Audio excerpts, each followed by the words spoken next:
Utah Governor Spencer Cox said that the alleged shooter killing Charlie Kirk is not cooperating with authorities while in custody. He has not confessed to authorities. He is not cooperating, but all the people around him are cooperating. And I think that's very important, Cox said Sunday on ABC's This Week.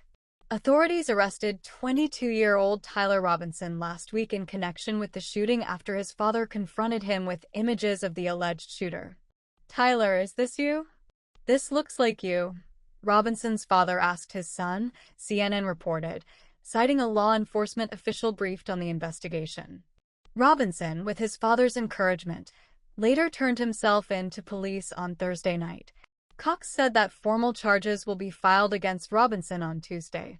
Reporting by the New York Times that said Robinson exchanged messages with friends on Discord, joking about being the alleged shooter after the event. "All we can confirm is that those conversations definitely were happening, and they did not believe it was actually him. It was all joking until he admitted that it actually was him," he said. According to the Times, Robinson joked that his doppelganger was responsible for the shooting. Appearing on CNN's State of the Nation, Cox addressed questions about Robinson's roommate. Some outlets are reporting that the suspect lived with a transgender partner. Is that accurate? And are investigators looking at this part of his life as a possible motivation? Dana Bash asked Cox. "I can confirm that. I know that has been reported and that the FBI has confirmed that as well, that the roommate was a romantic partner, a male transitioning to female," Cox said. "I can say that he has been very cooperative," Cox continued, possibly misgendering the roommate. "This partner has been incredibly cooperative, had no idea that this was happening and is working with investigators right now." On NBC, Cox added that the roommate was shocked when they found out about it. But when Bash again brought up whether the two were romantically involved, the governor seemed to say that is not confirmed yet. "We're trying to figure it out. I know everybody wants to know exactly why and point the finger, and I totally get that. I do too." Cox told the Wall Street Journal earlier the shooter was deeply indoctrinated with leftist ideology.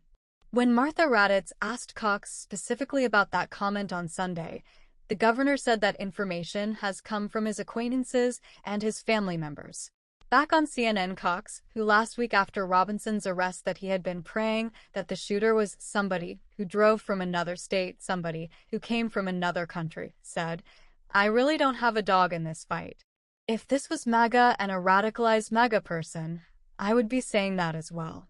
If the friends were saying that, I would be sharing that as well. That's not what they're sharing." When pressed for specifics about what Robinson said about Kirk to his family, Cox said, "Just not a fan. That's all I can say." Many on the right, including Donald Trump and Cox, have been quick to blame the left for Kirk's shooting. Asked for his reaction to Trump's comments blaming the left, Cox said, "Well, look, President Trump is very angry. And Charlie is his close personal friend. There is a lot of anger on the right, on my side of the aisle. And I've certainly felt that. And in this case, it does appear that that's true. Again, more information is coming, and we'll learn more over time. I don't know that that matters as much as the radicalization piece. I brought up the Democrats who were assassinated recently and how quickly we move on from these things. But the body count is piling up. And so, I'm so concerned about this radicalization piece. And that's what we're trying to understand. We also have to figure out how it came to be that a kid with a 4.0, with a 34 on the ACT, with a full-ride scholarship at my alma mater, who didn't even last a semester, drops out and ends up doing something like this, Cox concluded. We need to understand that, and we need to figure out how to stop it. Robinson did not register as affiliated with any political party, and his voter records show him as inactive, the Times reported, meaning he did not vote in the 2024 presidential election. The real answer about what Robinson believed when he shot Kirk may be far more complex than left or right.